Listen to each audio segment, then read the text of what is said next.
егер де сен капризный адам болсаң, сенің өміріңде кедергілер де өте көп болады. Бұл нәрсені мен осы 28 жасымда қатты түсініп жатырмын.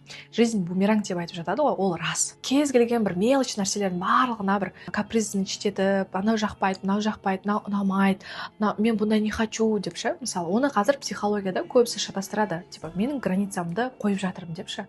Бірақ кейде біз осы нәрсенің гранин, бір тонкий линиясын түсінбей жатамыз да.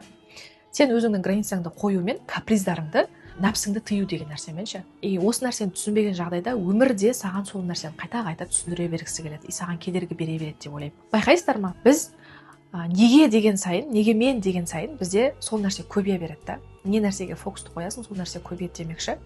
Біз капризный болып жатқан кезде, немесе бізге бір нәрсе ұнамай жатқан кезде, недовольная болып жатқан кезде бір сәтке ойлануымыз керек. Мысалы, мен көп жағдайда өзімді байқаймын, конфликтный емеспін, көп адамдарға капризмді көрсете бермеймін, и сол сәтте өте көп адамдардың обратной связь естимін да. Капризная емес екенсің. Это не значит, что я удобная, а это значит, что мен болашақтағы кейінгі күндерімді де ойлаймын, и қайырлысы деген нәрсені қатты түсінген бір кездерімнің нәтижесі деп білемін.